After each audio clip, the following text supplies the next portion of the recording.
So in today's class, we are going to discuss with you some alignments, the universal and the individual alignments for your sun salutation.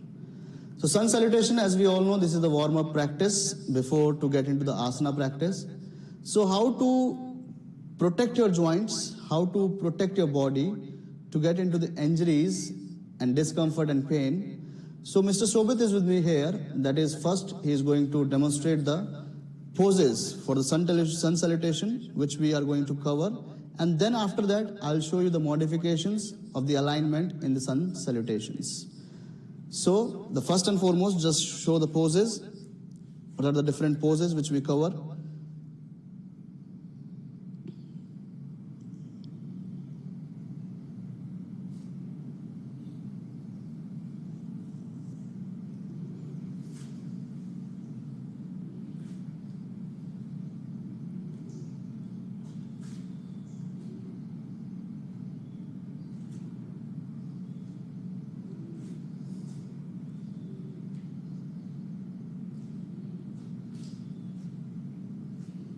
So these are the different poses, what is showing you right now.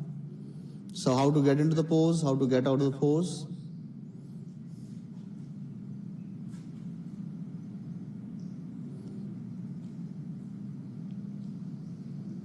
So this is the final pose here. So as you guys practice every day, I think almost when you practice yoga sessions or yoga classes, every day this is the part of your yoga sessions and the yoga classes. So how to do it properly, right? If the person has limitations or any pre-existing condition, so how to do it properly that you cannot get into the injuries or any discomfort or any pain. So this is what we are going to show you here today.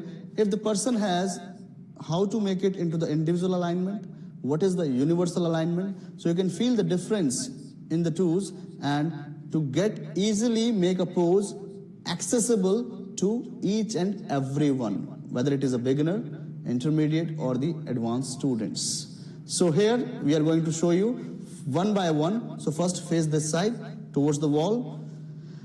Here what we need, the first and foremost, whatever the previous work you have done before to get into the pose or before to get into the yoga class, sometimes you feel the tightness along these muscles, along the intraspinal muscles. So muscles along the both side of the spine. So erector spinae, we call it erector spinae. So these muscles has to be released first. If these muscles are tight and these muscles are not released, you are not able to get into the backward bend properly, not able to get into the forward bend properly, and you feel discomfort or pain or any kind of spasm there. So easily, first and foremost, if the person has high arch also, just make some high arch here on the lower back. If this is the arch is high, as you're trying to get into the backward bending, it creates a compression on your disc. And maybe if you are repeating this pose regularly with this out of alignment, it can go to the disc prolapse also with the repetition of injuries, right? So first and foremost, how to do it?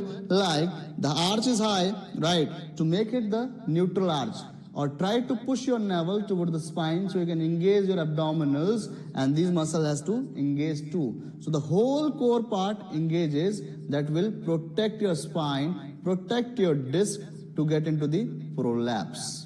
So first and foremost, the modification which we have to use it here, that rather to go into this pose, just clasp your hands together, clasp your fingers and stretch your spine first. First stretch your spine, give the stretch that somebody is pulling from the upward roof. So this, you can release the stretch, and now you can stand on your toes to feel more intense stretch and lift up, lift up, lift up. So you can release the whole stiffness from the back part or the posterior part of your body. Release. Then we go into here now to bring the muscle control, right? To bring the muscle control, we need a muscle control here. If the arch is high, to push your navel towards the spine and maintain the neutral arch. And if you are able to go without any discomfort to the back bend, gentle back bend, then do it. If you feel discomfort, go back and just make a neutral spine, right? What we have to make? A neutral spine to release the pressure from your disc or from the spine. Now, after that, if we change the angle from here now, can you face this side? So we are here from the first pose, now bending forward, right? If you are going to bend forward.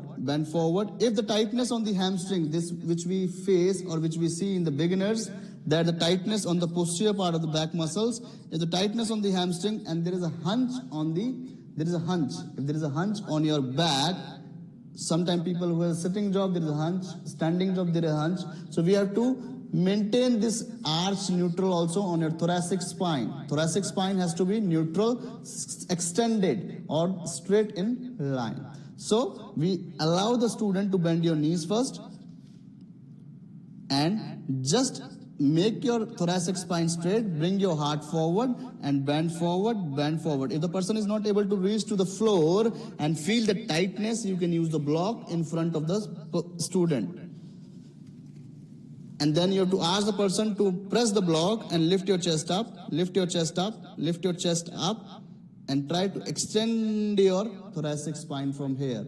And knee has to be bent. And then I ask my student to slightly extend your knees, and lift your chest up from here. And the neutral alignment has to be maintained on your thoracic spine. So stay here for a while until and unless you could not find any flexibility on your thoracic spine, flexibility on the hamstrings. Stay here, feel the stretch reflex here first. Then after that, as you get more range of motion, we have to remove this block. Then we stay here for a while and try to stretch the whole thoracic, the whole intraspinal muscles and the hamstring and the calf also. Then after that, we have to ask the student, just try to press your fingers down, engage these muscles, lift this leg back, up, and stretch the whole front part of the body. Whole front part of your body or the inner muscles of your thigh, inner muscles of your front of the thigh or the inner muscles of your hip joint. The front part muscles like iliopsoas, which we can stretch it easily, and then ask the person to place your toes down. Place your toes down and go into the lower lunge, low lunge or the runner pose or the Aswa Sanchalan Asana. Then we ask the person to lift your knee up, this knee up, yes, and bring this leg back. Bring this leg back, stretch it back as much as you can, stretch it back, very nice. And then place your toes down, and stay here for a while, then bend your knees now, bend your knees, go more down, yes. So here, this is the 8 limb touch part which you can do. If you have a problem with your lower back, arch is getting high, you can use the block here,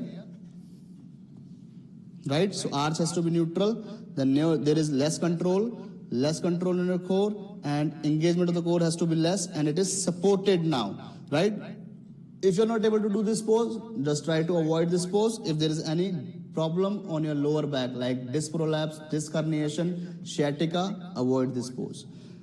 After that, you can go with the cobra pose. So with the cobra, just try to press your toes down and lift from the upper body. The pelvis has to be down and open the chest properly. If again the arch is more here, you can use the block in front of your hip bone. You can use the bolster. Just use the modification. But sometimes people ask that we are going to the flow, how to control it. So how to control it if you are not able to use this block and the props? So how to control it? Just when you're going for the cobra, just no need to lift you from your lower body. Stay here. The lower body has to be supported. Just lift from your upper body, and you can use the baby cobra here. Just this much. The position or the pose and the benefits which we have to take, you have to take from the upper body. If there's any pre-existing injury on your lower body, avoid it, right? So don't create any extra compression, any extra force which can damage your spine more. So stay here for a while, not a problem that we have to get into the final pose. Do some exercises like to bring more stability, more strength on your core that can maintain your arch normal first, and then go for the final pose. Until and unless you are not creating any damage, just stay into the pose like this and prevent your spine, prevent your lower back and the disc from the damage. After that, now go into the pose here. Just press your palms down and get into the Parvatasana or the downward facing dog pose.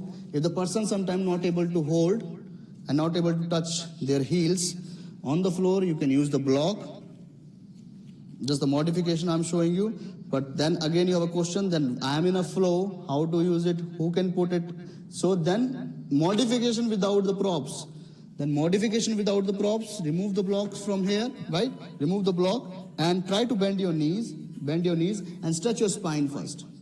As you bend your knees and stretch your spine, no need to stretch the hamstrings.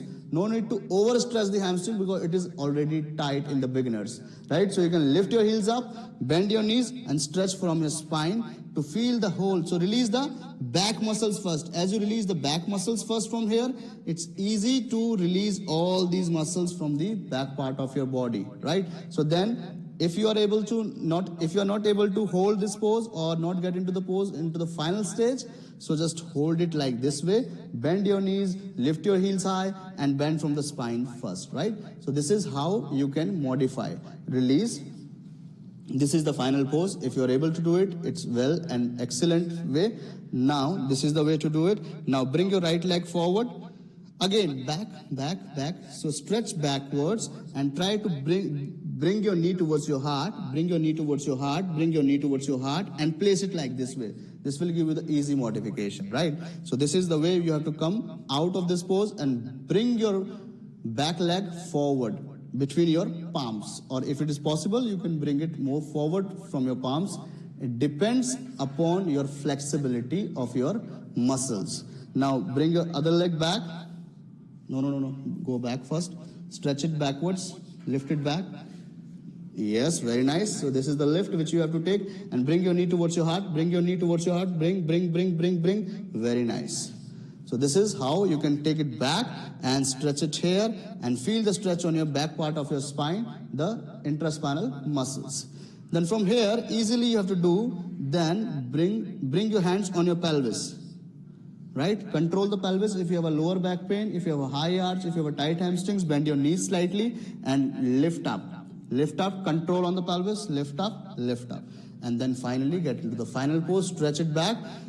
If the pain on the lower back, stay here, neutral spine, right? If there is no pain, no high arch, you can stay it here or feel the stretch on the front part of your body and feel the engagement on the back part of your body, then into the Namaskar pose. So this is how, guys, you have to use the modifications, use the alignment according to the student level, right? Beginner level, all the modification you can use. Then slowly try to get into the intermediate and the advanced, you can do it easily. So I hope this is clear to you. All the modification, try, use and teach with your student. Any questions, any queries, you are most welcome to discuss. Till then, enjoy your day. Namaste. Have a nice day.